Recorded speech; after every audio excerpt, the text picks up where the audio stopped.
Utahina be. Fotoana andraisan'izao sy anao zavatra ngezabe avy amin'Andriamanitra fa indrindra fotoana anankiray ahitanao sitraka eo imason'Andriamanitra amin'ny alalan'ny fanompoana tsara izay ataonao. Nous allons maintenant prier. Seigneur, nous te remercions infiniment pour ce nouveau jour, pour ce nouveau souffle de vie que tu nous accordes. Merci pour tout, merci pour nous avoir guidés en ce lieu. Merci de nous avoir dirigés en ta présence.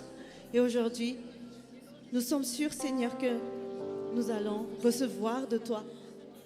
Nous sommes sûrs, Jésus, que tu es là avec nous. Nous sommes même certains que tu vas faire de grandes choses dans la vie de tout le monde aujourd'hui. Et aujourd'hui aussi, nous remettons entièrement ce culte entre tes mains. Agis selon ta bonne volonté, Seigneur. Atao izay rehetra tianao Jesosy androany. Ianao ny tompon'izao fotoana izao. Ianao ny tompon'ny zavatra rehetra, manjaka amin'ny zavatra rehetra eto ianao. Fantatray fa eto ianao. Miasa mahery eto ianao. Hikasika ny fon'ny olona tsirairay ianao. Na izay efa tonga eto an-toerana izany. Na izay manaraka ny tokantranony izany. Ianao no hiasa Jesosy. Miasa ianao ary tsisy masakana ny fiasanao. Manova zavatra ngezabe ianao androany. Momba ao amin'ny famantarana sy fahagagana izahay mba hampitombo finoana aty anatinay. Fa Andriamanitra tsy miova ianao. Andriamanitra mandrakizay ianao. Ary tsy misy ny tohanao. Tsy diso izahay raha manantona anao. Tsy diso izahay Jesosy raha nanaraka anao ary hanaraka anao hatramin'ny farany.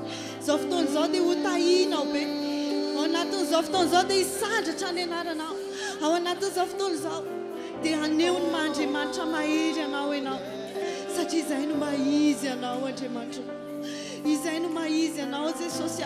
Ilay Andriamanitra mpanao fahagagana ho asehonao eto izany androany. Ilay Andriamanitra mahay zavatra rehetra ho ataonao eto amin'ity toerana ity izany androany. Ilay Andriamanitra tompony tompo sy mpanjaka ny mpanjaka hiseho eto izany androany. Ilay Andriamanitra mahery tsy misy matohatra ho ataonao eto izany androany. Ho aseho anao eto izany androany. Ilay Andriamanitra mpanafaka sy mpamonjy ho aseho anao eto izany amin'ity androany ity.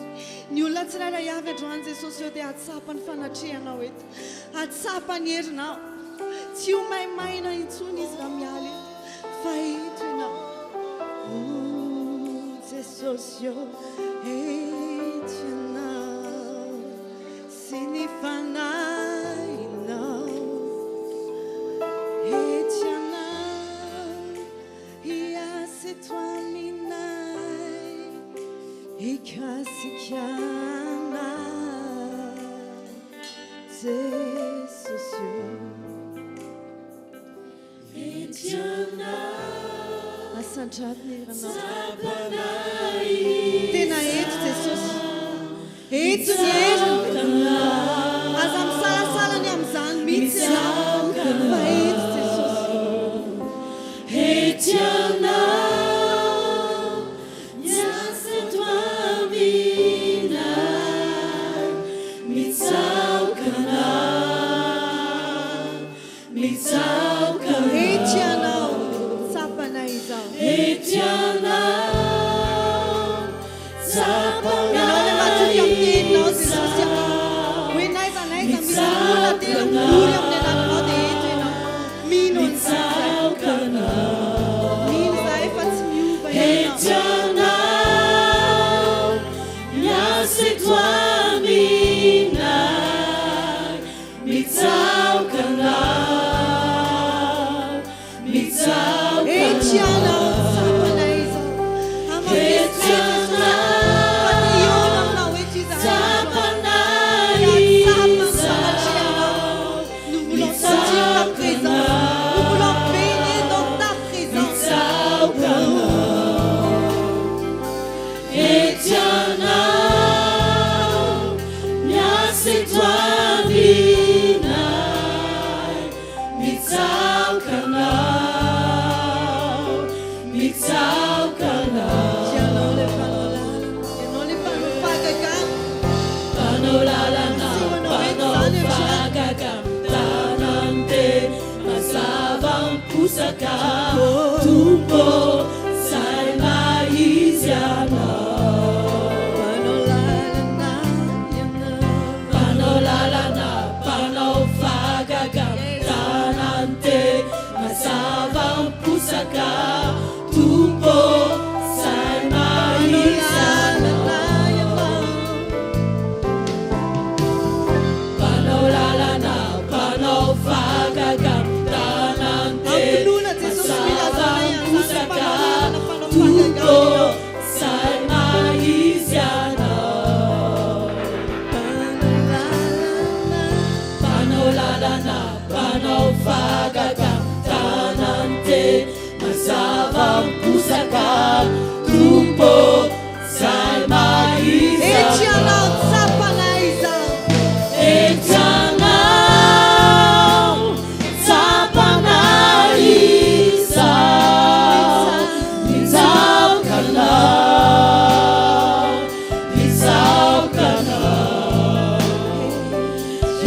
Les maïs, nous nous prosternons à tes pieds pour ce que tu es, pas seulement parce que tu fais des choses dans nos vies, mais surtout, Seigneur, pour ce que tu es.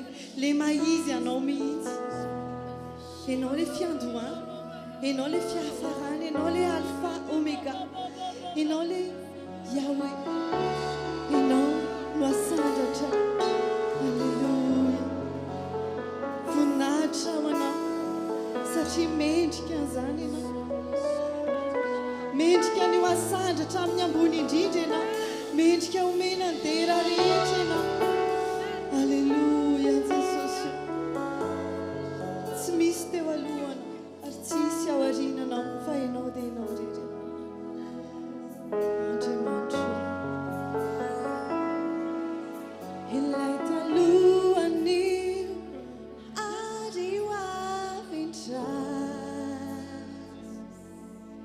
Zeso,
notre Fils et son Seigneur qui Antoine, Sfia Faran.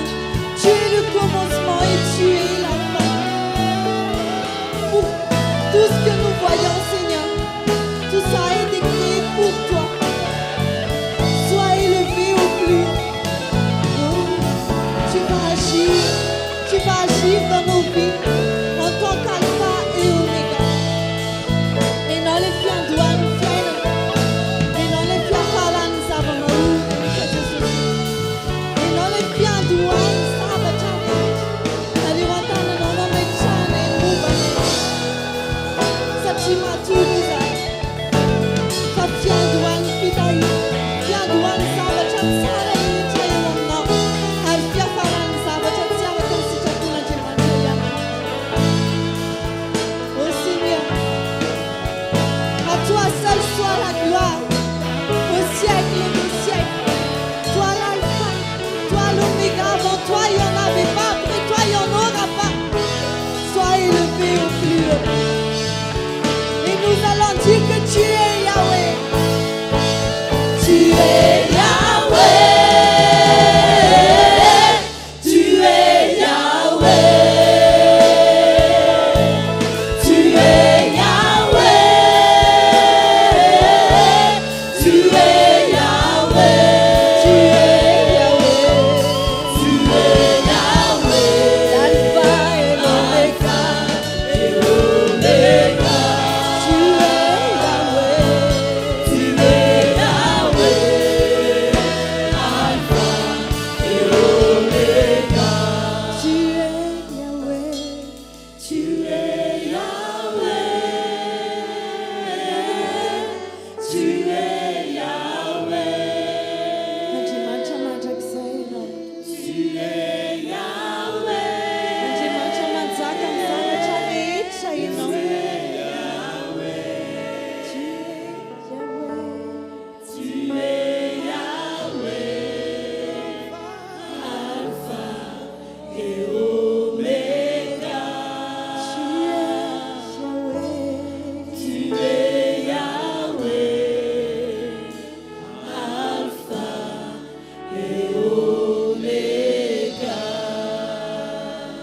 Andriamanitra izay an-danitro. Notre Père qui es aux cieux, Misaotra anao izay ny amin'izao fahavelomana nomenao anay izao. nous te remercions pour cette vie en abondance que tu nous donnes. Misaotra anao ihany koa ny amin'ity fotoana androany ity izay inonay fa hotahinao. Et nous te remercions également pour ce culte et nous croyons que tu vas nous bénir aujourd'hui. Mino zahay fa noho ny amin'i Jesosy zanakao maty ho anay teo ambony hazo fijaliana. Et nous croyons que par Jésus-Christ qui est mort sur la croix, Dia amela ny heloka rehetra ianao. et tu vas nous pardonner aujourd'hui. Amela ny heloka rehetra ianao. Tu vas pardonner nos péchés Ary aujourd'hui. ho sasanao amin'ny rano Jesosy izahay. Et tu nous laveras par le sang précieux Fotoana de androany Jésus. tena hotahinao be mihitsy. Et ce moment aujourd'hui sera pleinement béni. Ny marary rehetra toka eto sitrana. Que tous les malades reçoivent la pleine guérison. Ho afahana ny olona misy osina. Et tu délivreras tous ceux qui sont attachés. Ho afahana ny olona fatorany démonie. Et tu délivreras tous ceux qui sont emprisonnés par le Ho diable. avoakanao mpandresy ny fiangonanao. Tu les sortiras vainqueurs. Misaotra Andriamanitra. Merci Père. Ho ataonao izany Tu le feras. amin'ny Seigneur. anaran'i Au nom Jesosy. de Jésus-Christ. Amen. Samy maka toerany sian'ny toga eto. Que chacun prenne sa place, frères et sœurs.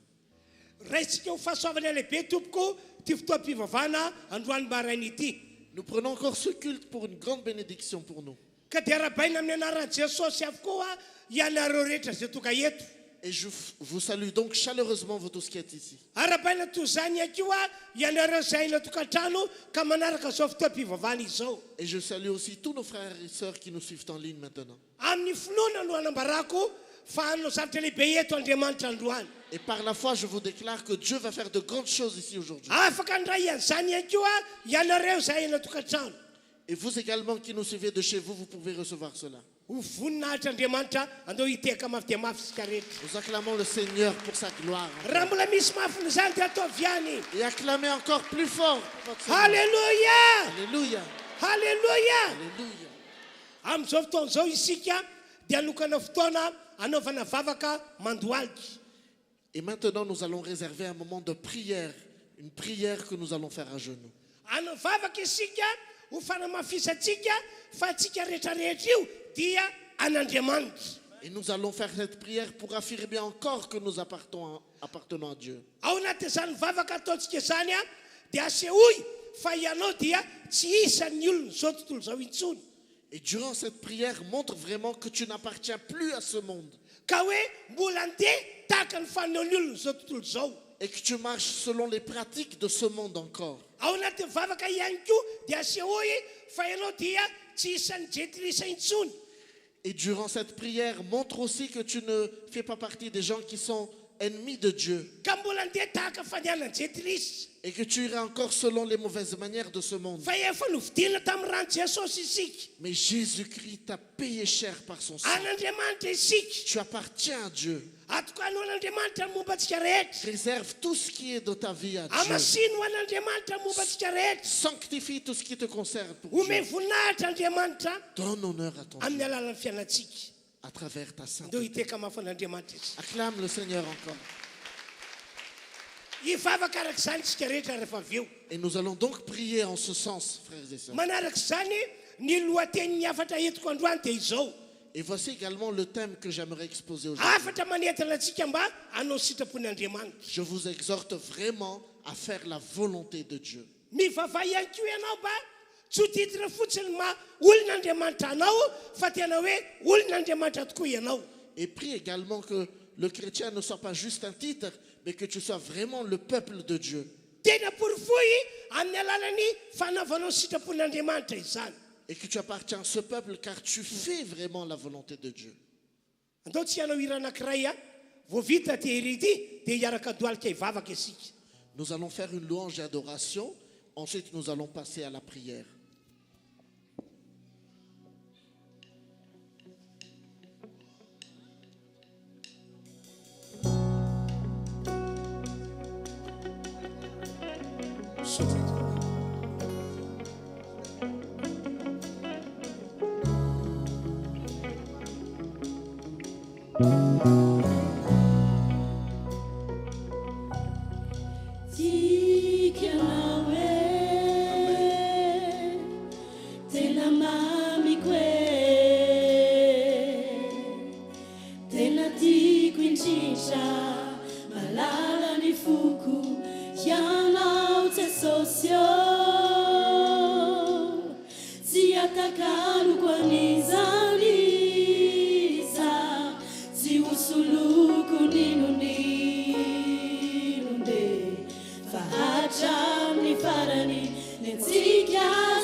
Sabe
Mivavaka izy ka manamafy ny faloran'ny tenany ho an'Andriamanitra.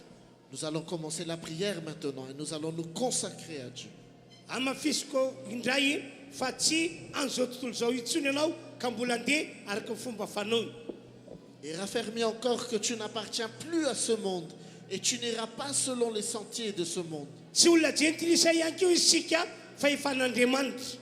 Tu n'es plus ennemi de Dieu maintenant, tu lui appartiens pleinement. Ka dia anao sitrapon'Andriamanitra tokoa isika. Et nous allons faire la volonté de Dieu maintenant. Tena anao sitrapon'Andriamanitra isika. Nous allons vraiment faire toute sa volonté pour nous. Aoka hivavaka amin'ny fotsika manontolo isika tompoko. Et nous prions de tout notre cœur maintenant.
Toeriny devoly zay namitaka anao hatramin'izay. Oppose-toi au diable qui t'a trompé depuis. Aza omena toerana mihitsy izy. Ne lui laisse aucune place dans ta vie. Tena mpamitaka ny devoly. Car le diable te trompe. Tena ratsy toetra ny devoly. Le diable te ment. Mpanimpadem-panahy izy. Le diable te trompe. Noho izany toero. Oppose-toi à son œuvre. Toero amin'ny anaran'i Jesosy. Oppose-toi à son œuvre au nom de Jésus-Christ.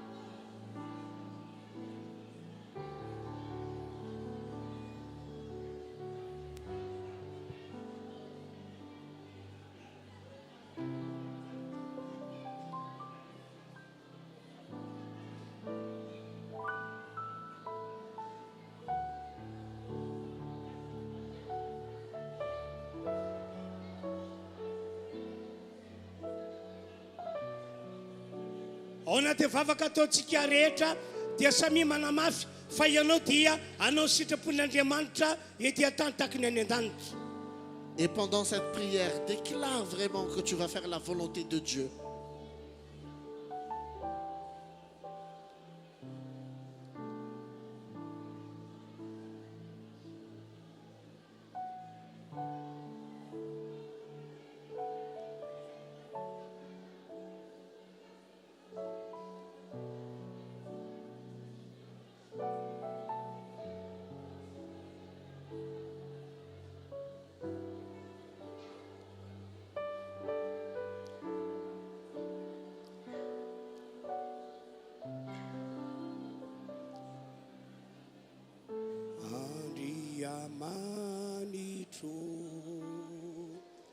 Andriamanito miantso anao te ianamina atraminy marana no ny atsoko anao mangetaetana zany fanaiko Andriamanito Andriamanito miantso anao te ianamina iriko anery tompo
Nous allons nous lever maintenant.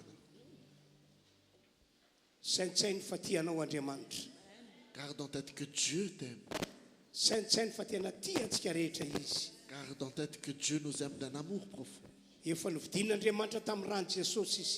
Dieu nous a rachetés par le sang de Jésus. Dieu a préparé une place pour nous pour la vie éternelle. Gardons-nous auprès de notre Seigneur. Ne fais plus comme ce monde fait. Et que tu vas aller encore dans les péchés. Car ta vie de sainteté. Car ta vie de sainteté. Prends en considération cela.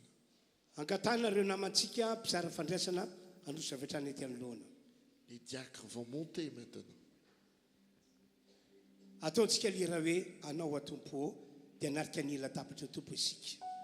Nous allons faire un chant pour nous préparer pour le repas du Seigneur.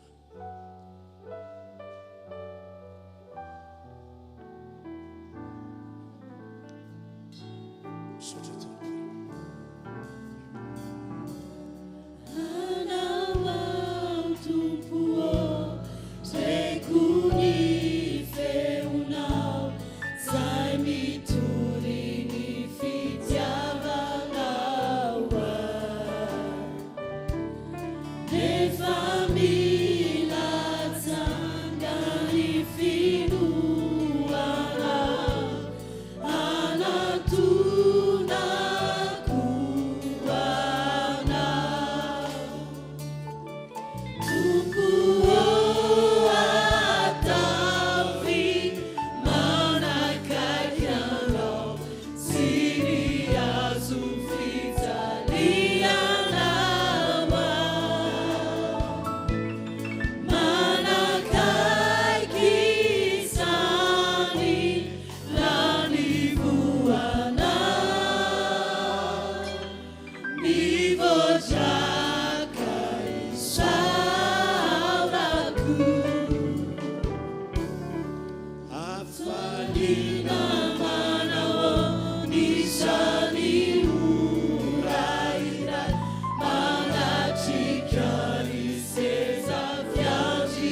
Prenons notre place.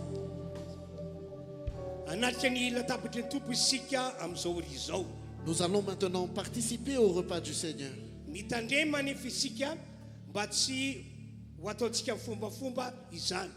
Et nous devons porter attention que cela ne soit pas une religion pour nous.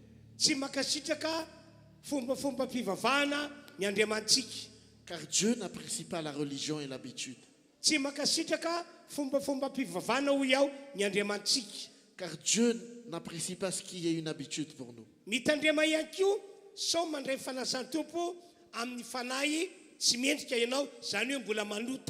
Et prenez garde aussi de ne pas prendre le repas du Seigneur de façon indigne.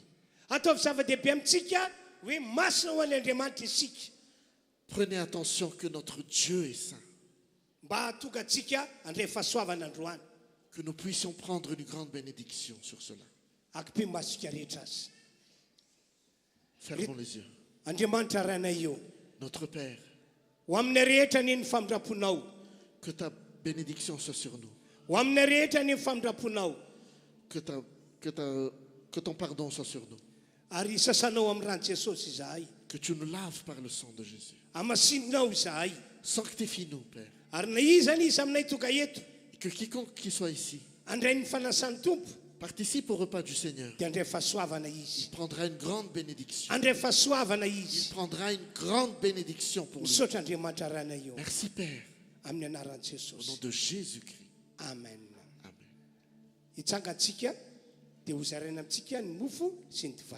Nous allons nous lever maintenant pour recevoir la coupe et le pain.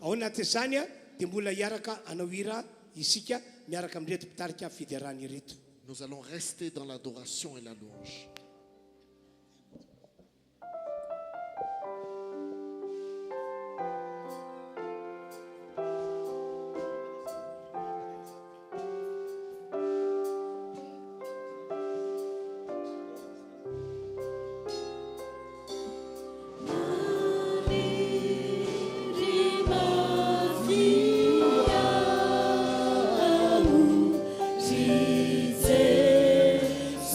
Tu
fandraisana ny fanasan'ny tompo dia fanamafisana fa isika izao dia efa an'Andriamanitra. Lorsque nous prenons le repas du Seigneur, nous affirmons encore que nous sommes le peuple de Dieu. Aroka teny toetra ho an'Andriamanitra tokoa isika. Il faut que nous restons dans les mains du Seigneur. Ka na inona fakapana misy eto amin'ity zao tontolo zao ity. Et quoi qu'il arrive, quelles que soient les tentations qui passent, dia tsy ala amin'Andriamanitra mihitsy ianao. Et Dieu ne t'abandonnera jamais. Ary anohatra zay fakapana ataony devoly. Et tu pourras résister au diable. Ny fandraisana fanasan'ny tompo ihany koa dia izao. Et le repas du Seigneur également est ceci. Ho fanamafisana fa c'est de raffirmer que nous sommes avec Jésus-Christ. Ary miara-belona aminy. Nous sommes morts avec lui et nous sommes vivants avec lui.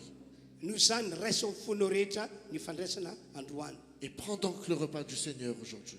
Araka voalasan'ny Baiboly, car la Bible dit, nandray mofo Jesosy, Jésus prit le pain, dia nisaotra n'Andriamanitra rainy izy, il remercia le Père, ary natolony ny mpianany zany mofo izany. Et il donna la coupe à ses disciples. Hoy izy tamin'ireo mpianatra, et il leur dit, ity ny tenako, voici mon corps, zao nataovy fahatsiarovana ahy. Faites ceci en souvenir de moi.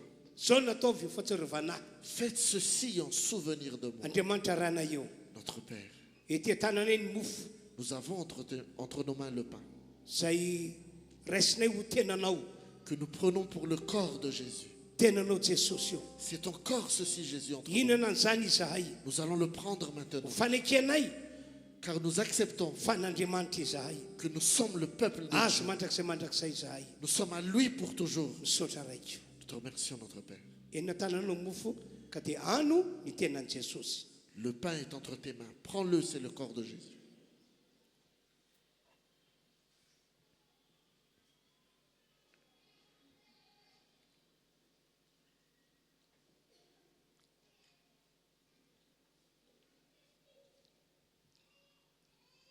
Rehefa nandray ny kapoaka ihany koa Jesosy dia nanao fisaorana an'Andriamanitra rainy izy. Et Jésus prit la coupe et il rendit grâce au Père.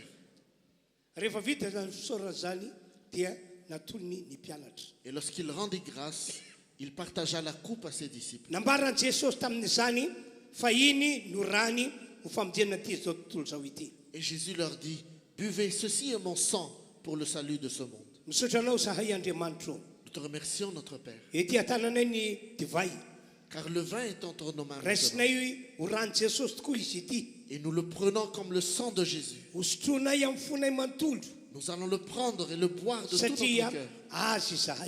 Car nous sommes à toi. Voici ce que nous avons nous. Nous nous souvenons de la mort de Jésus-Christ sur la croix.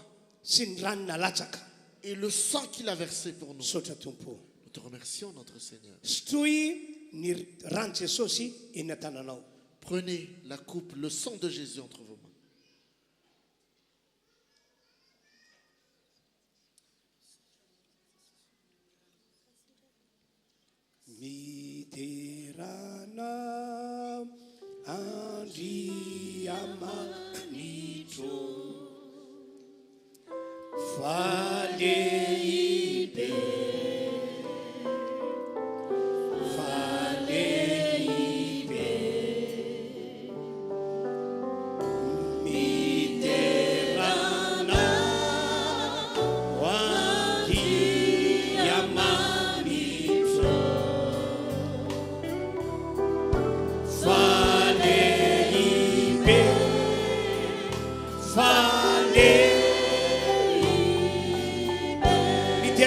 Sosi.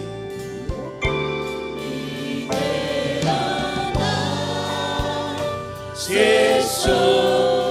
tu Makaga yanao.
Nous prenons notre place encore.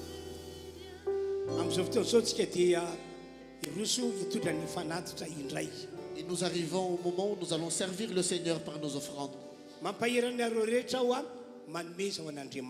Et je vous encourage vraiment, chers frères et sœurs, donnez pour Dieu. Car c'est un message qu'il nous donne. Apportez toute la dîme. Supportez de tout votre cœur l'œuvre de Dieu. Et nous avons confiance en lui. Nous avons confiance en sa fidélité.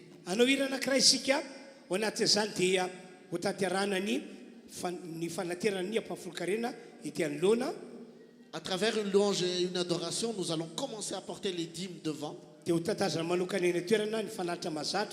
Et l'offrande sera collectée à notre place.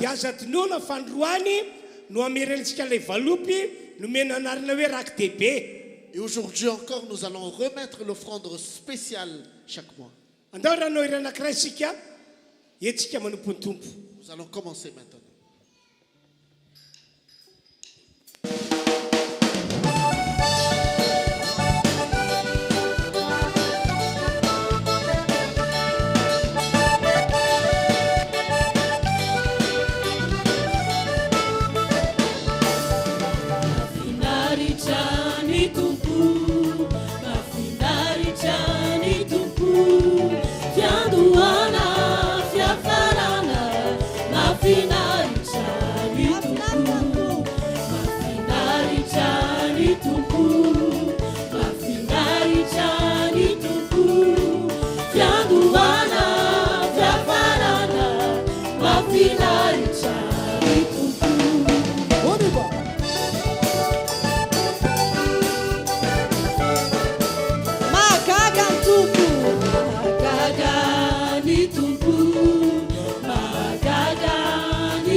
Il est merveilleux le Seigneur. Merveilleux le Seigneur. Il est merveilleux le Seigneur. Il est Alpha et Omega. Il est merveilleux. Il est merveilleux le Seigneur. Il est merveilleux le Seigneur. Il est merveilleux le Seigneur. Il est Alpha et Omega. Il est merveilleux le Seigneur.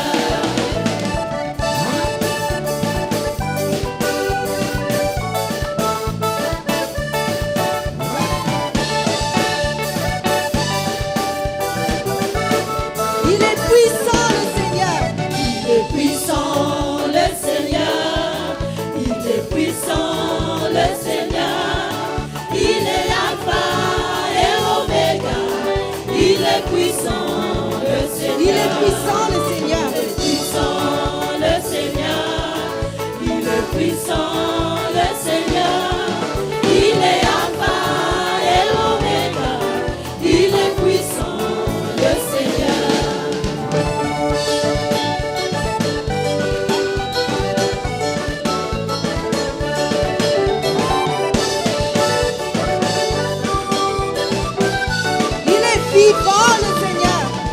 Il est vivant le Seigneur.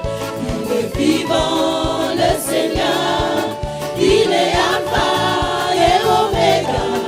Il est vivant le Seigneur. Il est vivant le Seigneur. Vivant le Seigneur. Il est vivant le Seigneur. Il est Alpha et Omega. Il est vivant le Seigneur.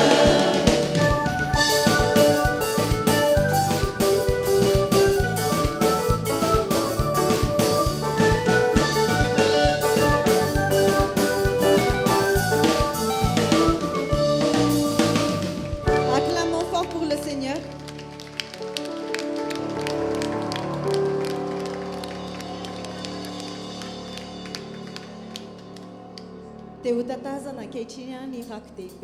Nous allons maintenant récolter l'enveloppe spéciale. Nous allons faire cela dans un chant.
Samba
Nous arrivons maintenant au moment où je vais vous annoncer la parole de Dieu ce matin.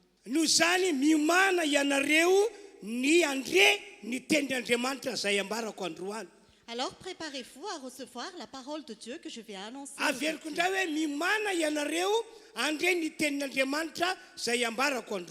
Je répète encore, préparez-vous à recevoir la parole de Dieu que je vais annoncer. Et par-dessus tout, croyez en la parole que je vais annoncer.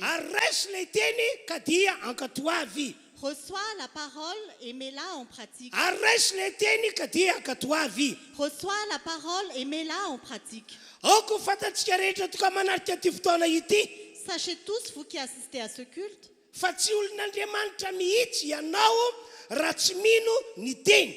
que tu n'es pas un homme ou une femme de Dieu si tu ne crois pas en la parole.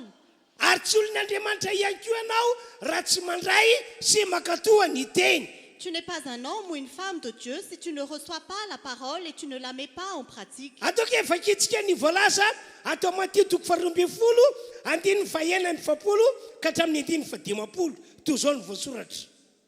Nous allons lire Matthieu chapitre 12, versets 46 à 50. Indreo ny reniny mba nyralany nijanona teo alantrano nitady iteny aminy. Ary nisy anankiray nanao taminy hoe indreo ny reninao mba nyralanao nijanona ato trano nitady iteny aminao.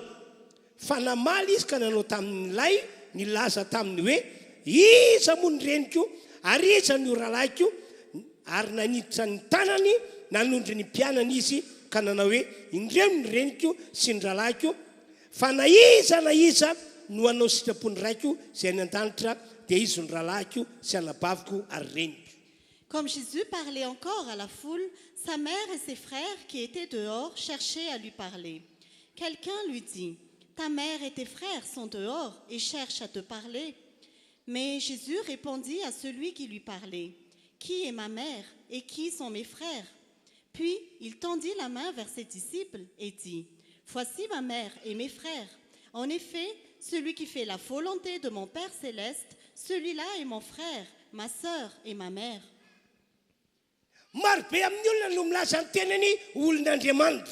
Il y a plusieurs personnes qui se disent faire partie du peuple de Dieu.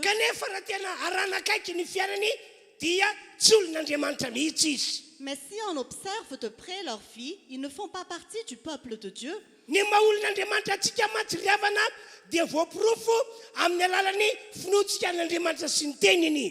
Parce qu'être un homme ou une femme de Dieu se prouve par la parole de Dieu et l'obéissance à la parole.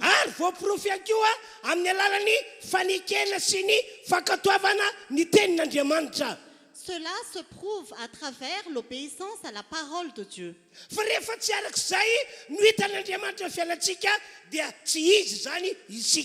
Mais si Dieu ne voit pas cela dans nos vies, alors nous ne faisons pas partie du peuple de Dieu.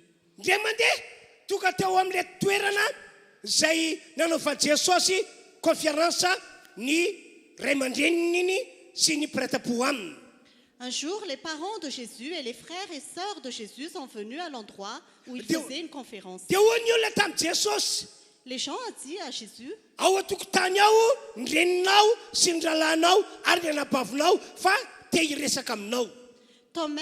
ta mère, ton frère et ta sœur sont dehors, ils veulent te parler.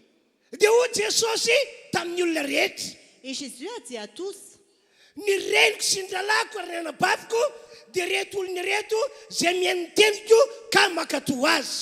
ma mère, mon frère et ma sœur sont ces personnes qui écoutent ma parole et la mettent en pratique. Jésus est avec nous ce matin. Dieu est dans la joie quand il nous voit ici. Mais je te demande, est-ce que tu es vraiment un homme ou une femme de Dieu? Tu lui appartiens vraiment? Si la réponse est oui, voici ce que je te dis. Prouve à travers ta foi en la parole de Dieu.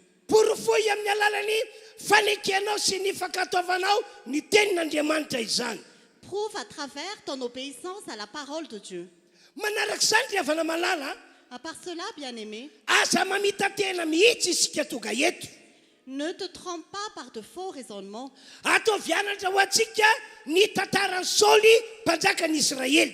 Que ce soit une leçon pour nous, l'histoire de Saül, le roi d'Israël.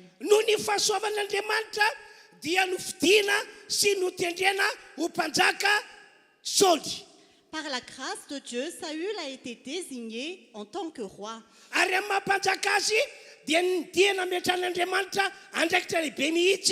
Et en tant que roi, Dieu lui a confié de grandes responsabilités.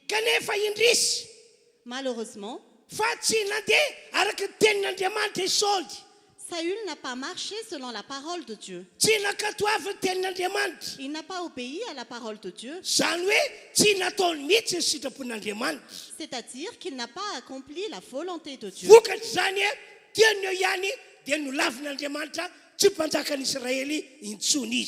Le résultat, à l'instant même, Dieu l'a rejeté en tant que roi d'Israël.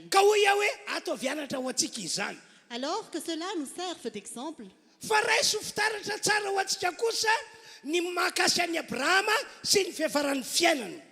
Recevez comme exemple également l'histoire d'Abraham et la fin de sa vie. Abraham a servi Dieu de tout son cœur. Il a vraiment honoré Dieu.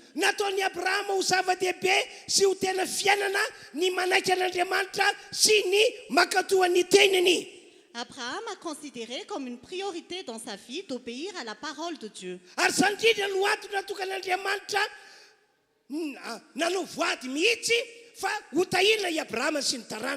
Et c'est pourquoi Dieu a vraiment juré qu'il allait bénir Abraham et sa descendance. C'est pourquoi aujourd'hui, je vous exhorte tous.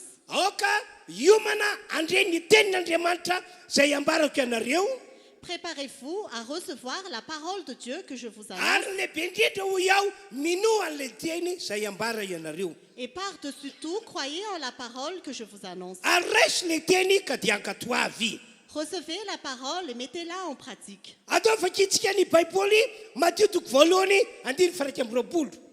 Lisons la Bible dans Matthieu chapitre 1, verset 21.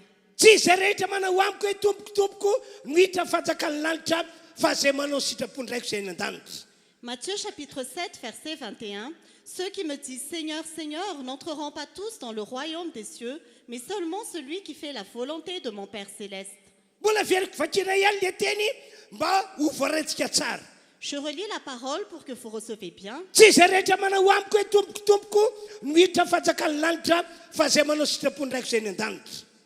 Ceux qui me disent Seigneur, Seigneur n'entreront pas tous dans le royaume des cieux, mais seulement celui qui fait la volonté de mon Père céleste. Tout le monde doit suivre cette parole. Qu'ils soient croyants ou pas croyants. C'est une parole que tout le monde utilise. Mais voici ce que je vous dis à vous, l'Église.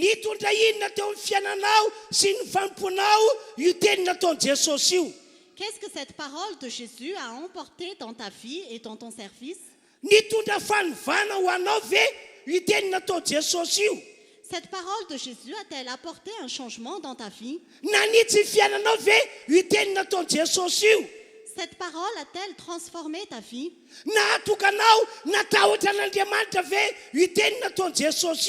Grâce à cette parole de Jésus, est-ce que tu as craint Dieu? La parole de Jésus est claire.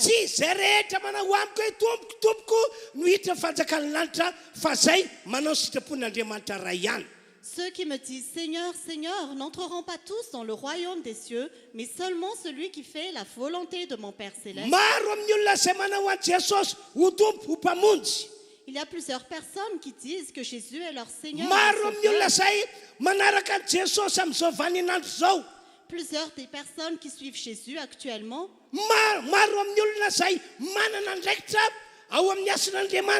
Plusieurs de ceux qui ont une responsabilité dans le service de Dieu. Plusieurs personnes qui suivent les cultes.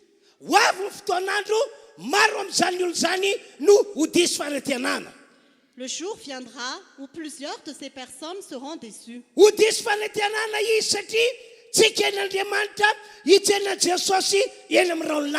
Ils seront déçus parce que Dieu n'acceptera pas qu'ils aillent à l'encontre de Jésus.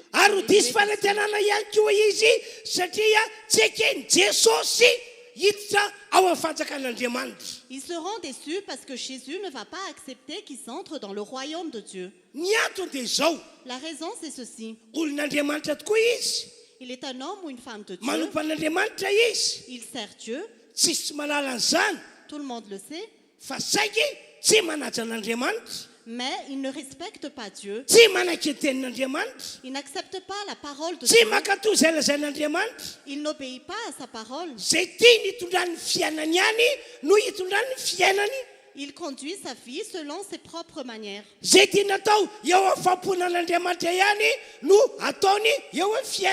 Il fait ce qu'il veut dans le service de Dieu.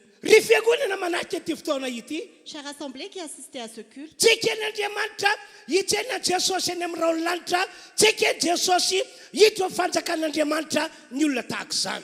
Dieu n'accepte pas que de telles personnes aillent à la rencontre de Jésus dans les nuées des cieux. Il n'accepte pas qu'ils aillent dans le royaume de Dieu.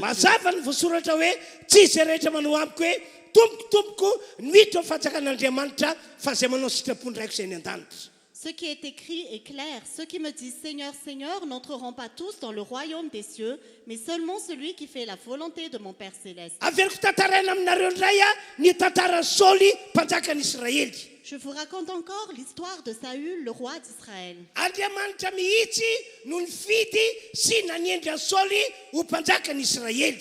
C'est Dieu en personne qui l'a choisi et désigné en tant que roi d'Israël.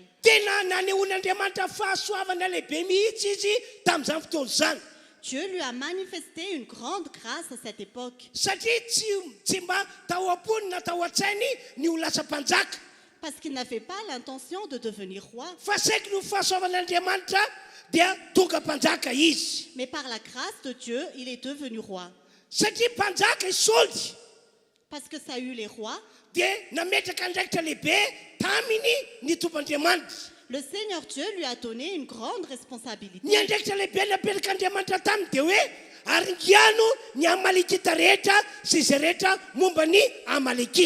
La grande responsabilité que Dieu lui a donnée, c'est d'exterminer tous les Amalécites et tout ce qui concerne les Amalécites.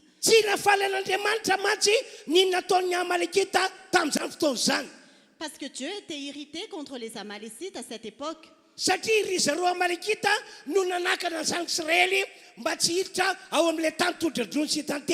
Parce que les Amalécites ont barré le chemin aux Israélites pour qu'ils n'aillent pas dans le pays où coule le lait et le miel.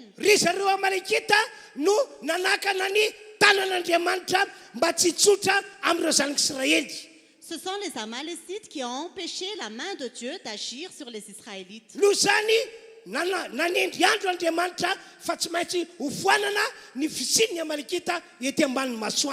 Alors Dieu a décidé d'exterminer tous les Amalécites. Entre parenthèses.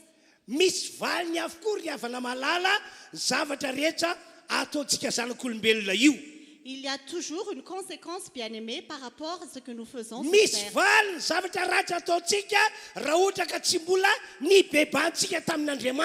Il y a toujours une conséquence par rapport à nos fautes si nous ne sommes pas encore repentis devant Dieu.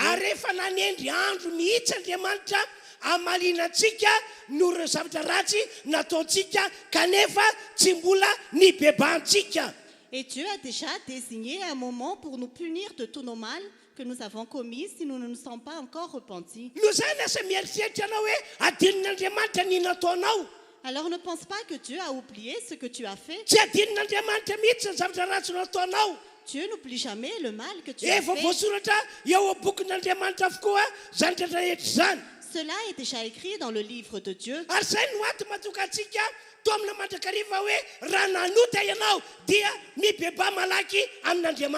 Et c'est pourquoi je vous exhorte toujours que si vous avez péché, repentez-vous devant Dieu. Et ne refait plus les mêmes péchés pour toujours.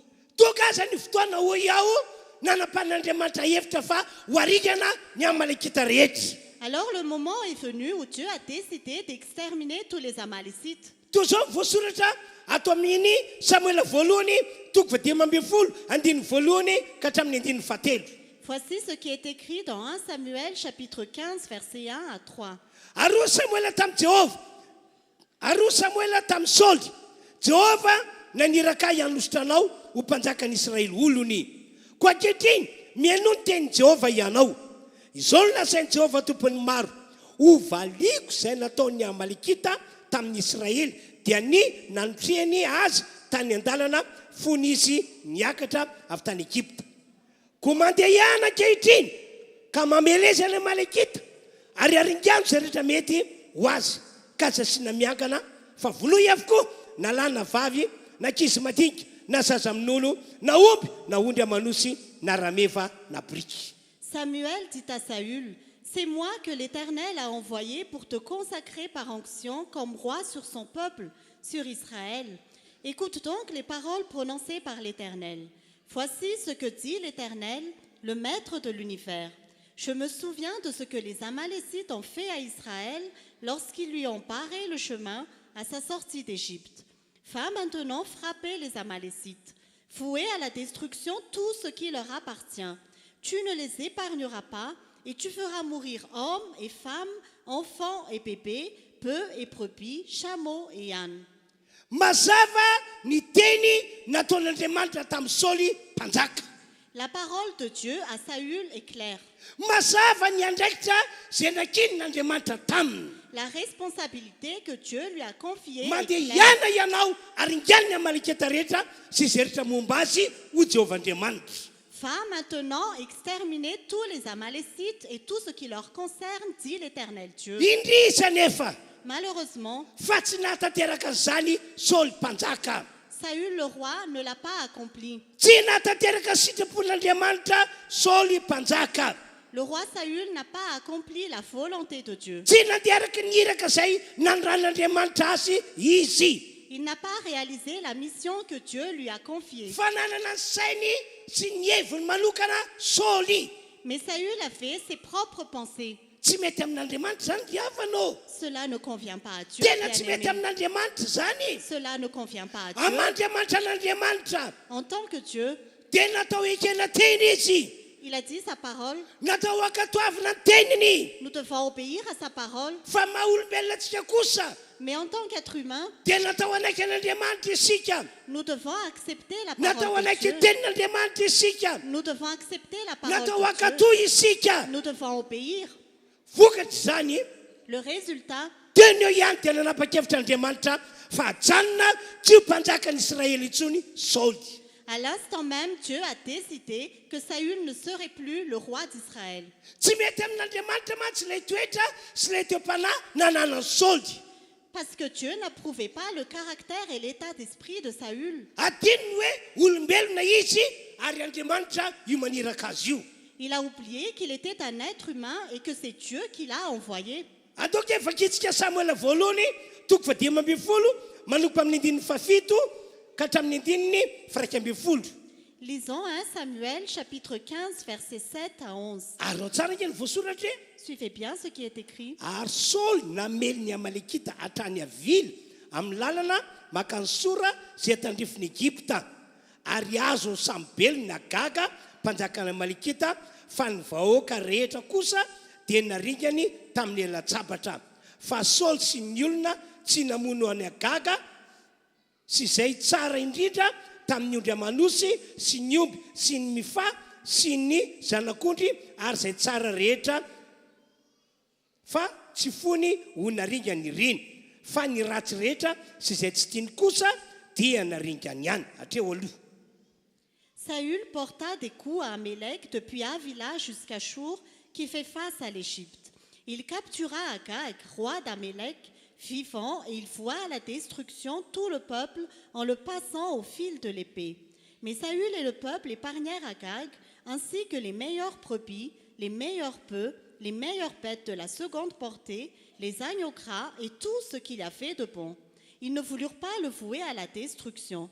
En revanche, ils exterminèrent tout ce qui était sans valeur et chétif.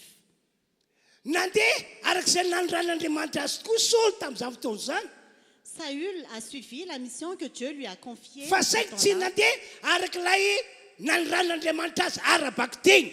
Mais il n'a pas obéi littéralement à ce que Dieu lui a ordonné.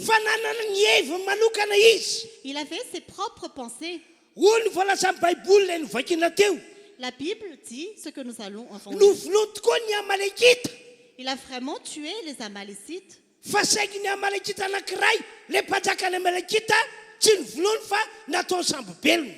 Mais il a épargné le roi d'Israël, il l'a capturé. Est-ce que Dieu a demandé cela à Saül? Que tu dois épargner le roi des Amalécites? Non.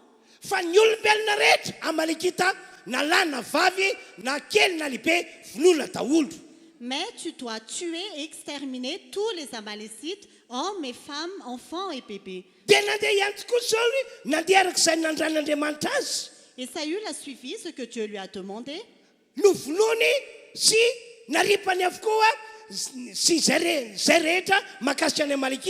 Il a tué et exterminé tout ce qui concernait les Amalécites.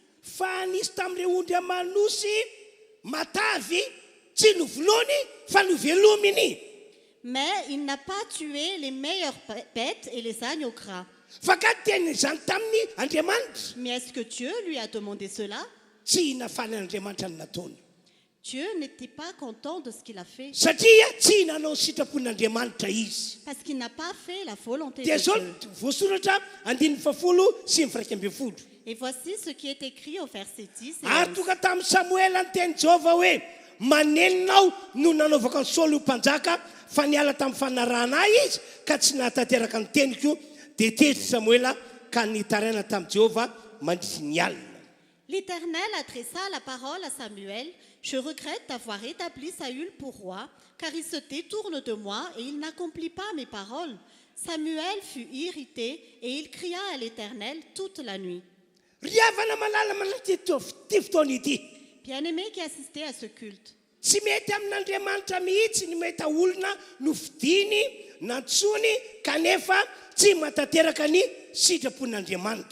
Cela ne convient pas à Dieu de voir son peuple qu'il a choisi et appelé et qui n'obéit pas à sa parole. Cela ne convient pas à Dieu. Cela est confirmé par l'histoire de Moïse et Aaron.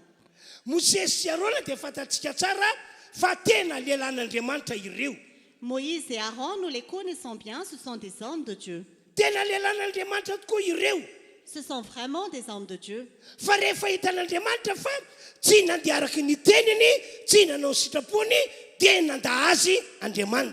Mais quand Dieu a vu qu'ils n'ont pas marché selon sa volonté, qu'ils n'ont pas mis en pratique sa parole, Dieu les a rejetés. Voici ce que l'apôtre Paul a dit dans les livres des Galates.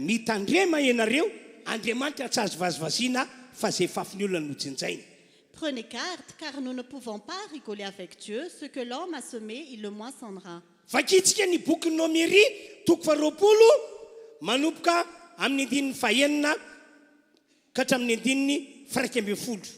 Lisons Nombre chapitre 20, versets 6 à 11. Dia niala teo anatreny fiangonana Mose sy Aron hoe olohan'ny varavarany tranon'ilay fianana ka niakohaka dia niseho tamin'ny voninahitra Jéhovah. Ary Jéhovah teny tamin'ny Mose ka nanao hoe alao ny tena ka hovoriny sy Aron rahalainao ny fiangonana ary mitenena amin'ny vatolampy eo masony dia ampibotika ny rano ny izy ary mivoaka rano ho an'ny olona avy amin'ny vatolampy ianao ka dia ampisotroanao ny fiangonana sy ny biby fiompiny. Andiny fasivy dia nalay Mose sy ny tehana avy teo anatreny Jéhovah arak'izay nandidiny azy dia novoriny Mose sy Arona teo alohan'ny vatolampy ny fiangonana ka dia hoy izy miaino ry mpiodina moa amin'ity vatolampy ity va no ampivoana rano ho anareo. Ary Mose dia nanainga ny tanany ka kapoka ny vatolampy indroa tamin'ny tehiny dia niboboka be dia be tokoa ny rano ka nisotro avokoa ny fiangonana sy ny biby fiompiny. Hatramin'ny 10:1. Moïse et Aaron s'éloignèrent de l'assemblée pour se rendre à l'entrée de la tente de la rencontre. Ils tombèrent le visage contre terre et la gloire de l'Éternel leur apparut. L'Éternel dit à Moïse, « Prends le bâton et convoque l'assemblée, toi ainsi que ton frère Aaron. Vous parlerez au rocher en leur présence et il donnera son eau. Tu feras sortir pour eux de l'eau du rocher et tu feras boire l'assemblée et leur bétail. » Moïse prit le bâton qui se trouvait devant l'Éternel, comme l'Éternel le lui avait ordonné. Moïse et Aaron convoquèrent l'assemblée en face du rocher, et Moïse leur dit, « Écoutez donc, rebelles, est-ce de ce rocher que nous ferons sortir de l'eau pour vous ?» Puis Moïse leva la main et frappa 2 fois le rocher avec son bâton. Il sortit de l'eau en abondance. L'assemblée but, ainsi que le bétail.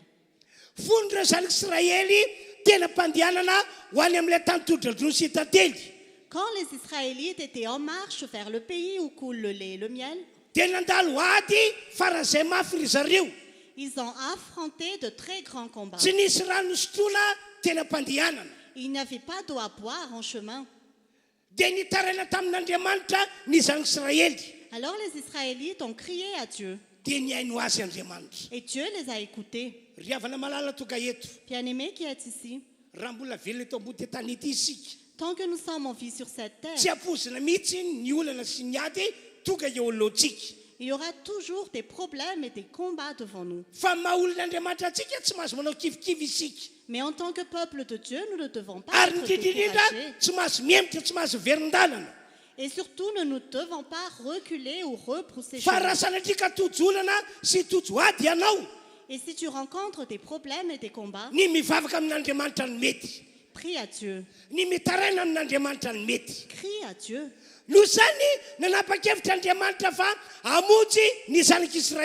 Alors Dieu a décidé de sauver les Israélites. Au nom de Jésus, que Dieu te sauve. Que tu sois sauvé, toi qui es malade. Que vous soyez délivrés, vous qui avez des problèmes. Que cela se réalise à ceux qui font Amen. Et Dieu a appelé Moïse et Aaron à cette époque. Venez à moi, vous deux. Il y a une grande responsabilité que je vais vous confier. Prenez votre bâton. Convoque tout le peuple pour aller devant ce rocher.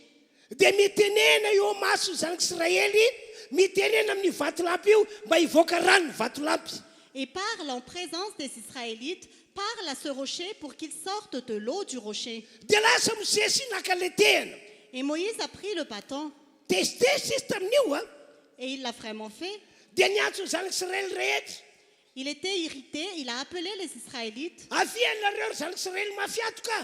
Venez, vous tous Israélites rebelles. Allons nous réunir devant le rocher.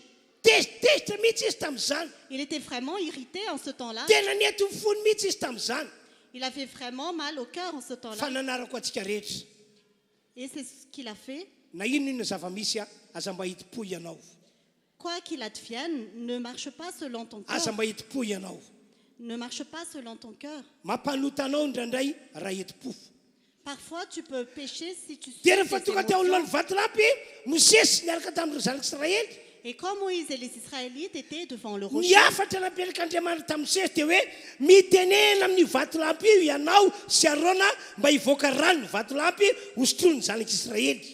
le message que Dieu a donné à Moïse et à Aaron, c'est que parle à ce rocher pour qu'ils sortent de l'eau de ce rocher.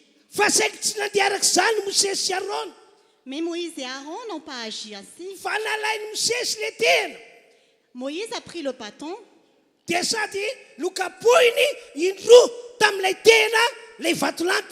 il a frappé le rocher 2 fois avec le bâton.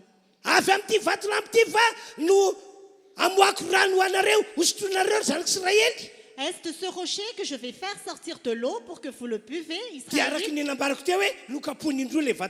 Et comme je l'ai dit tout à l'heure, il a frappé le rocher 2 fois. Il a fait vraiment de l'eau. Parce que Dieu a déjà promis de donner de l'eau aux Israélites. Mais Dieu était malheureux.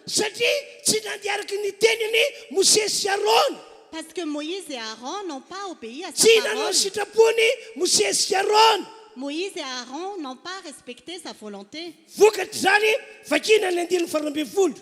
Le résultat, au verset 12, ary Jehovah teny tamin'ny Mose sy Arona hoe satria tsy nino ahy ianareo anamasinay eo maso ny Israely dia tsy hitondra izao fiainana izao ho any amin'ny tany izay nomeko azy ianareo. Alors l'Éternel dit à Moïse et Aaron, puisque vous n'avez pas eu assez confiance en moi pour respecter ma sainteté devant les Israélites, vous ne ferez pas entrer cette assemblée dans le pays que je lui donne. C'est Dieu qui a choisi et désigné Saül comme roi d'Israël.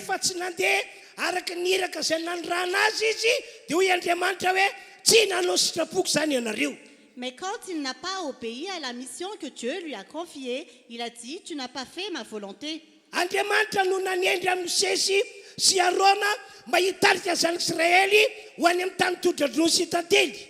C'est Dieu qui a choisi et désigné Moïse et Aaron pour diriger les Israélites vers le pays où coule le lait et le miel.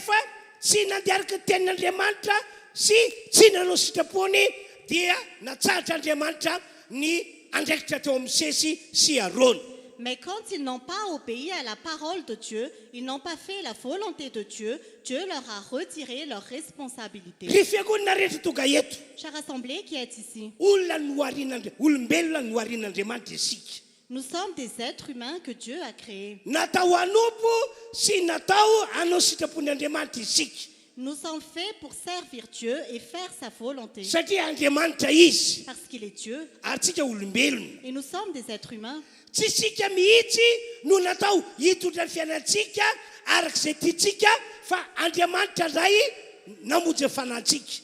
n'est pas à nous de conduire notre propre vie selon notre propre volonté, mais à Dieu qui a sauvé nos âmes.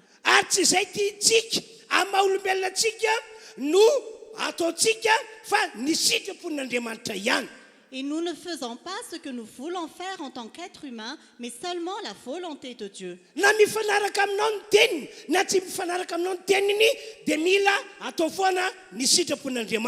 Que sa parole te convienne ou que sa parole ne te convienne pas, tu dois toujours faire la volonté de Dieu.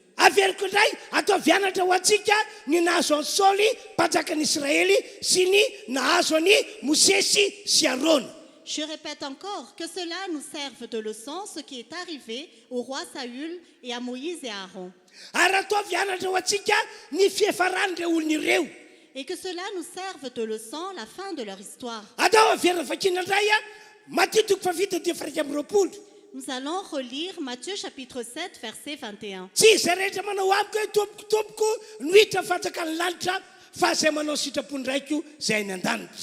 Ceux qui me disent Seigneur, Seigneur n'entreront pas tous dans le royaume des cieux, mais seulement celui qui fait la volonté de mon Père céleste.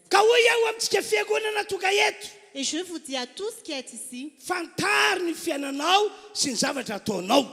connais bien ta vie et tout ce que tu fais.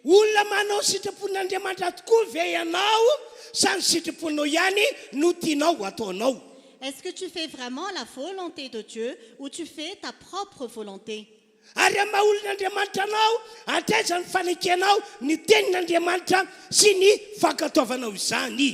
Et en tant qu'homme et femme de Dieu, jusqu'où tu obéis à la parole de Dieu et tu la mets en pratique.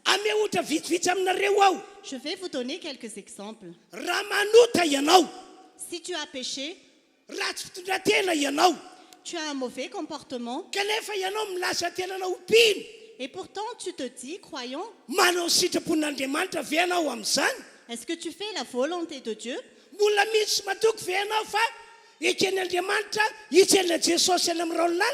Est-ce que tu crois encore que Dieu va accepter que tu ailles à la rencontre de Jésus dans les nuées des cieux?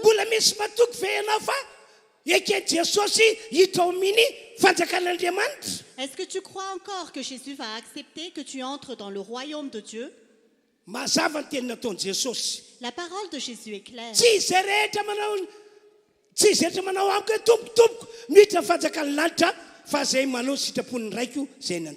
Ceux qui me disent Seigneur, Seigneur n'entreront pas tous dans le royaume des cieux, mais seulement celui qui fait la volonté de mon Père céleste. Un autre exemple. Tu es un homme ou une femme de Dieu, mais tu as un mauvais cœur. Tu as de la haine.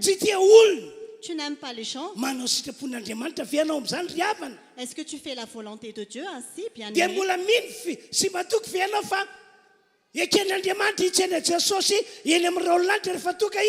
Et est-ce que tu crois encore que Dieu va accepter que tu ailles à la rencontre de Jésus dans les nuées des cieux?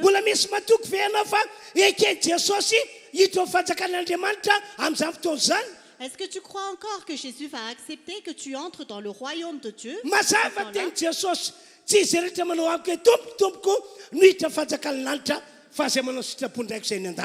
La parole de Jésus est claire. Ceux qui me disent Seigneur, Seigneur n'entreront pas tous dans le royaume des cieux, mais seulement celui qui fait la volonté de mon Père céleste. Un autre exemple encore. Nous sommes tous le peuple de Dieu. Mais tu maudis toujours les autres. Parce que la personne t'a fait du mal. Parce que la personne t'a offensé. Est-ce que tu fais la volonté de Dieu ainsi?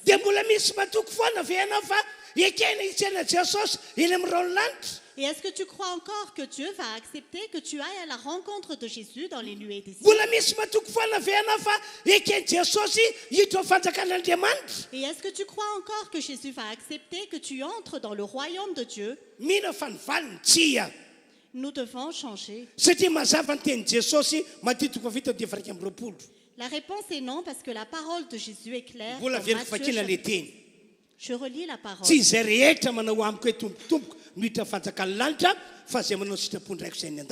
Ceux qui me disent Seigneur, Seigneur n'entreront pas tous dans le royaume des cieux, mais seulement celui qui fait la volonté de mon Père céleste. Un dernier exemple que je vous donne.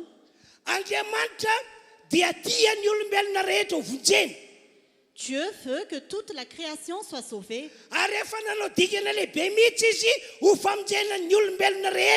Et il a déjà fait un grand pas pour le salut de toute la création. Dieu a donné son Fils unique. Il l'a donné en sacrifice à la croix. Dieu a permis qu'il verse son sang à la croix.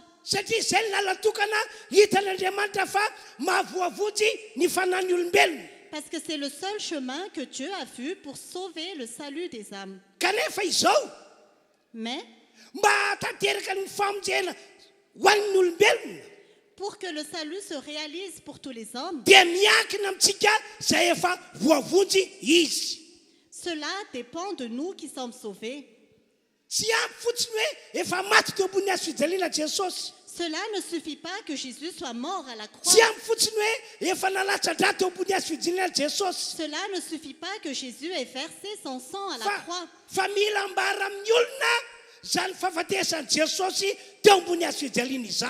Mais cette mort de Jésus à la croix doit être annoncée à tous.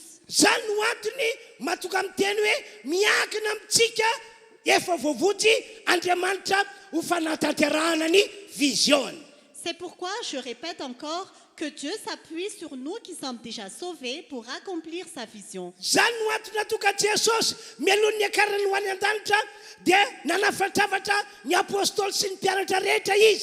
C'est pourquoi Jésus, avant de monter au ciel, il a donné des instructions à tous les apôtres et les disciples. Allez et proclamez la bonne nouvelle à toute la création. Et celui qui croit sera sauvé. Celui qui ne croit pas sera condamné. Et les apôtres et les disciples sont vraiment partis. Et quand ils sont partis, Il y en a qui étaient sauvés. Ny tobisanandro olombo vonjy. Le nombre des personnes Ny sauvées olona ont augmenté. fiangonana tatsy, ny olona fiangonana dia roa. Il y en avait par ici et par là. Ary amin'izao vaninandro farany izao ry havana malala. Et dans ces derniers jours, bien-aimés, Tena tery dia tery Andriamanitra hamonjy tsy fanahy olona be dia be eto ambony tany ity. Dieu est vraiment pressé de sauver plusieurs âmes sur cette terre. Dia le fomba fiasany fahiny mbola fiasany mandrakatretriny.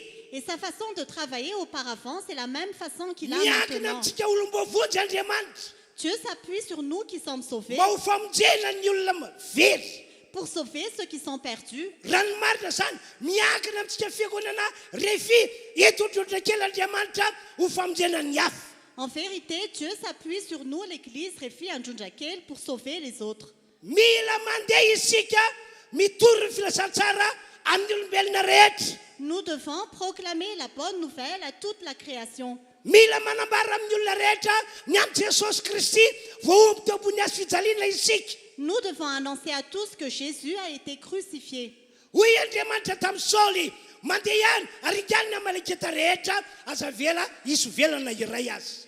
Dieu a dit à Saül, va exterminer tous les Amalécites et n'épargne personne. Dia tak'izany ihany ny andraikitra lehibe ankinin'Andriamanitra amintsika mandeha ihany toriny filasan-tsara ambarao amin'ny olona ny amin'ny Jesosy Kristy voaomby teo ambony hazo fijaliana. Et c'est aussi une grande responsabilité que Dieu nous confie, aller prêcher la bonne nouvelle à toute la création. Dia antsika tsara ny tantaran'ny Saoly fa dia tsy nahatanteraka tenin'Andriamanitra izy. Nous connaissons l'histoire de Saül, il n'a pas accompli la parole de Dieu. Tsy nahatanteraka lahiraka lehibe izy. Il n'a pas accompli la grande mission. Dikany tsy navita ny sitrapon'Andriamanitra izy. C'est-à-dire qu'il n'a pas fait la volonté de Dieu. Tena nahoana ny fiavarany fiainana. Et qu'était la fin de sa vie? Dia ny eo ihany dia nolavina tsy mpanjaka intsony Saoly. À l'instant même, il a été rejeté en tant que roi. Tsy izy rehetra manao amiko hoe tompotompo indrindra fanjakany lanitra fa izay manao sitrapony raiko izay ny an-danitra. Ceux qui me disent Seigneur, Seigneur n'entreront pas tous dans le royaume des cieux. No mais zany aza seulement mety celui qui fitahana fait isika la fiangonana volonté tao de mon Andriamanitra. Père. Alors ne nous trompons pas, nous qui sommes à Njunjakel. Miantso antsika Andriamanitra. Dieu nous appelle. Miankina amintsika izy. Dieu s'appuie sur nous Satria tia hamonjy fanahy olona be dia be. parce qu'il veut sauver plusieurs âmes.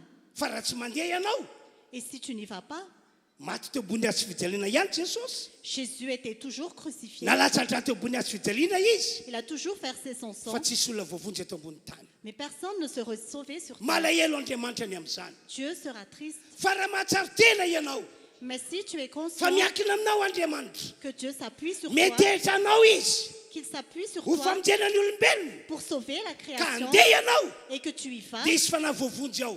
les âmes seront Isy fanahy sauvées. voavonjy ao. Les âmes seront Isy fanahy sauvées. voavonjy ao. Les âmes seront sauvées. Fa raha tsy mandeha ianao Mais si tu n'y vas dia pas, malahelo Andriamanitra. Dieu est triste. Dia tafiditra ao anaty lisitry olona tsy manao sitrapon'Andriamanitra zany ianao.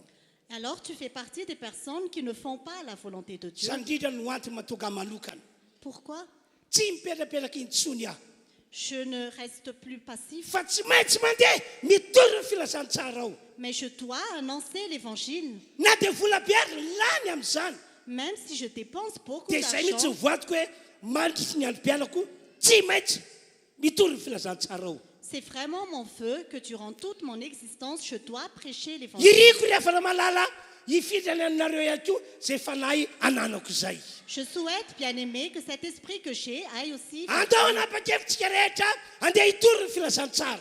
Décidons tous de prêcher la bonne nouvelle. Ataovy izay azonao atao ho fanatanterana an'izany. Fais tout ce que tu peux faire pour l'accomplir. Ho anareo izay manana ny ampy ohatra. Pour vous qui êtes ici, Inona moa masaka anareo tsy hanao ity hevitra omeko anareo ity? qu'est-ce qui vous empêche de ne pas faire ce que je vais vous dire? Satria ataontsika daholo zay azontsika atao ho fitoriana ny filasan-tsara. Parce que nous devons faire tout ce que nous pouvons faire pour prêcher l'évangile. Ohatra, satria manana ny ampy ianao dia manamboara flyers na prospectus. Par exemple, parce que tu as de l'argent, crée des prospectus, Atao anaty poketranao zany na anaty posinao. mets cela dans ton sac ou dans ta poche Zarao any am-piasanao zany. et partage-le dans ton lieu de Zarao eny travail. an-dalana amin'ny olona izay fanena aminao zany. Partage-le en route avec les personnes que tu rencontres. Fomba entin'Andriamanitra mamonjy olona daholo zany ndraindray zany. Tout cela, ce sont des moyens que Dieu utilise. pour Ry havana sauver les malalo. âmes. Bien-aimé, Oh ka tsisy na dia olona ray amintsika azy ka andahan'Andriamanitra manoloana ny iraka lehibe izay handrany antsika amin'izao vaninandro farany zao. Qu'il n'y ait personne parmi nous qui refuse la mission que Dieu lui a confiée en ces derniers jours. Mandehana tahaka an'ireo apôstôly ianao. Va comme les apôtres. Mitory filasan-tsaran'ny olombelona rehetra. Prêche l'évangile à toute la création. Fa izany sitrapon'Andriamanitra natao ianantsika amin'izao vaninandro farany zao. Parce que c'est la volonté de Dieu en ces derniers jours. Afatra farany omeko anareo ity. Dernier message que je vous donne. Korintiana voalohany toko fahafolo andiny voalohany ka hatramin'ny andiny faharoambinifolo. 1 Corinthiens chapitre 10 verset 1 à 12. Fa tsy tiako tsy fantatrareo ry rahalahy eto androana kely fa ny raha zantsika rehetra dia tamban'ny rahona, izy rehetra tamban'ny rahona, ary izy rehetra namaky ny ranomasina, ary izy rehetra dia natao batisa ho amin'ny sesy tao amin'ny rahona sy ny ranomasina, ary izy rehetra nihinana ny fihinam-panahy iray ihany, ary izy rehetra nisotro ny fisotrom-panahy iray ihany, fa nisotro tamin'ny vatolampy fanahy izay nanaraka azy izy, ary Kristy izany vatolampy izany. Nefa ny ankabeazany dia tsy sitraka Andriamanitra fa naringa natanany hefitra. Ary izany zavatra izany dia toka anatra ho antsika mba tsy ho mpila zava-dratsy isika toy ny ilany ireny. Aroka tsy ho mpanompo sampy ianareo tahaka ny sasany tamin'ireny, araka ny voasoratra hoe ny olona nipetraka ny hinana sy sotro dia nitsanga ny lalao. Aroka tsy hijangajaga isika tahaka ny sasany tamin'ireny ka 3:00 no ringana ndray andro. Aroka tsy hakafana ny tompo isika tahaka naka ny sasany tamin'ireny fanahy azy ka maty mena rana ireny. Aroka tsy monomonina ianareo tahaka ny sasany tamin'ireny izay maty ampandringana. Ary izany dia nanjo azy mba hoanatra sady voasoratra izany ho fananarana antsika izay niara farany izao tontolo izao. Koa izay manao azy fa efa mijoro tsara dia aoka izy hitandrina fandro lavo. Frères et sœurs, je ne veux pas vous laisser ignorer que nos ancêtres ont tous été sous la nuée et qu'ils ont tous passé à travers la mer. Ils ont tous été baptisés en Moïse dans la nuée et dans la mer. Ils ont tous mangé la même nourriture spirituelle et ils ont tous bu la même boisson spirituelle. En effet, ils buvaient à un rocher spirituel qui les accompagnait et ce rocher était Christ. Mais la plupart d'entre eux n'ont pas été approuvés par Dieu puisqu'ils sont morts dans le désert. Or, ces faits sont arrivés pour nous servir d'exemple afin que nous n'ayons pas de mauvais désirs comme eux en ont eu. Ne devenez pas idolâtres comme certains d'entre eux. En effet, il est écrit, le peuple s'assit pour manger et pour boire, puis ils se levèrent pour s'amuser. Ne nous livrons pas non plus à l'immoralité sexuelle, comme certains d'entre eux l'ont fait, de sorte que 23 000 sont tombés en un seul jour. Ne provoquons pas Christ, comme certains d'entre eux l'ont fait, si bien qu'ils sont morts, victimes des serpents. Ne murmurez pas, comme certains d'entre eux l'ont fait, de sorte qu'ils sont morts sous les coups du destructeur. Tous ces faits leur sont arrivés pour servir d'exemple et ils ont été écrits pour notre instruction à nous qui sommes parvenus à la fin des temps. Ainsi donc, que celui qui croit être debout fasse attention à ne pas tomber.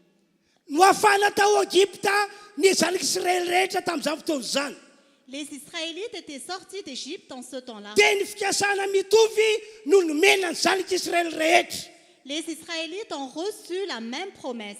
Ary fitondrana sy fitantanana mitovy no nitondrana sy nitantanana ny zanak'Israël rehetra. Et Dieu les a conduits de la même manière, tous les Israélites.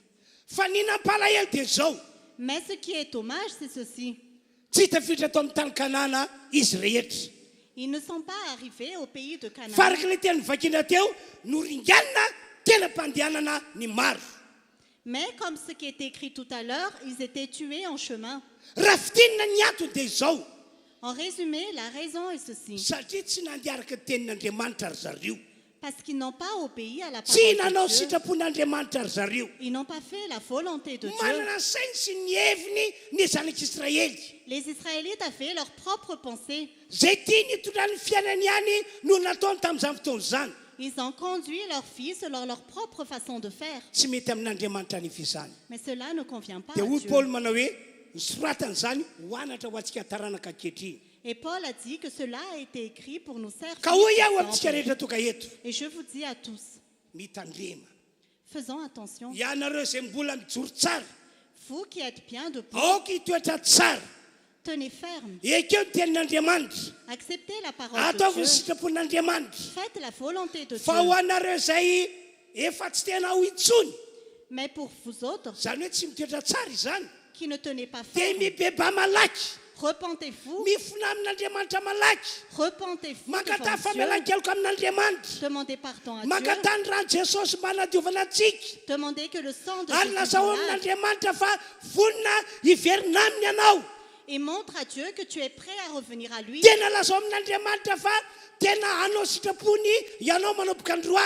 Dis vraiment à Dieu que tu vas faire sa volonté dorénavant.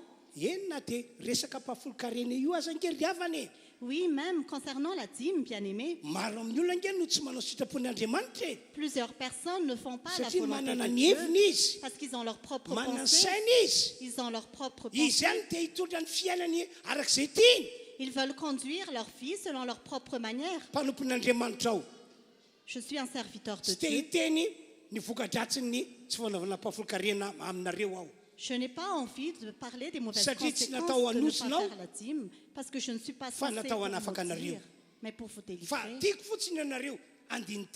Mais j'aimerais que vous fassiez une introspection. Est-ce que je fais la volonté de Dieu ou pas?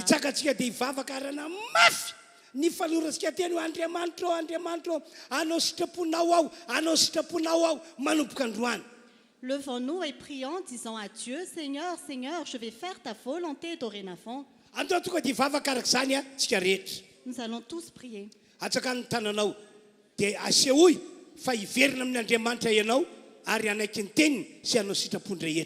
Lève ta main et montre que tu reviens à Dieu et que tu vas obéir à toute sa parole.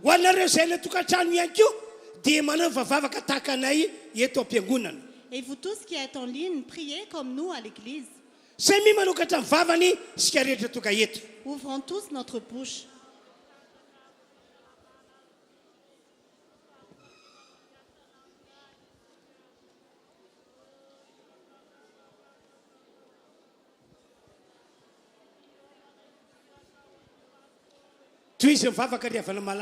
Continuez à prier. N'arrête pas de prier. Si tu as bien reçu ce message, dis à Dieu que tu vas faire sa volonté dorénavant. Continuons tous à prier.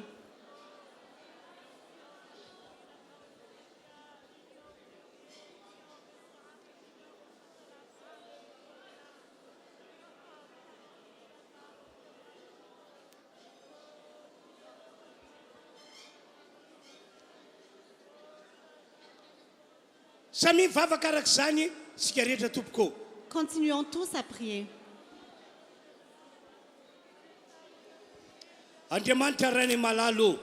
Cher Père Céleste, ton serviteur se tient devant toi. Je prie pour cette église. Visite cette église. Et qu'ils se repentent devant toi pour leurs péchés d'avant. Quand ils n'ont pas obéi à ta parole, quand ils n'ont pas obéi à ta volonté, qu'ils n'ont pas fait ta volonté, pardonne à tous. Que ceux qui reviennent à toi, pardonne-les, Seigneur. Que ton Esprit Saint soit sur chacun. Que ton église soit restaurée. Je commande à tout esprit mauvais, celui qui tremble, partez au nom de Jésus. Partez de cette église. Merci, cher Père. Tu nous pardonnes.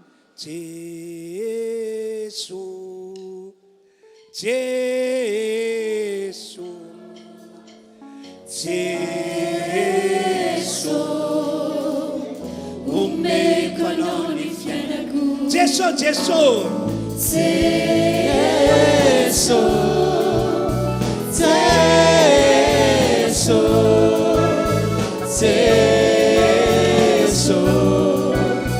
Umbeko anao ny fiainako Raha niditrak teo aloha Niditrak teo aloha Sy ny otanatako Efinako aminao e Umbeko anao ny fiainako Raha niditrak teo aloha Niditrak teo aloha Sy ny otanatako Efinako aminao e Umbeko anao ny fiainako Jesu, Jesu Jesu Jesu Jesu Umbeko anao ny fiainako Jesu, Jesu Jesu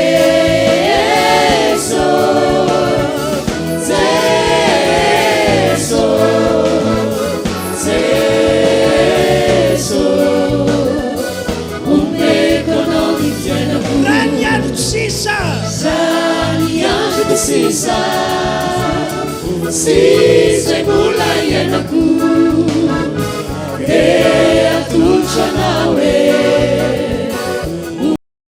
Anao ny fiainako Niandro sisa Sisa mbola iainako Dia atolotra anao e Umbeko anao ny fiainako Jesu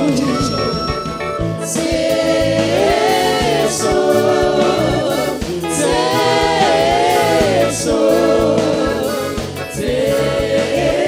Jesu Umbeko anao ny fiainako Jesu, Jesu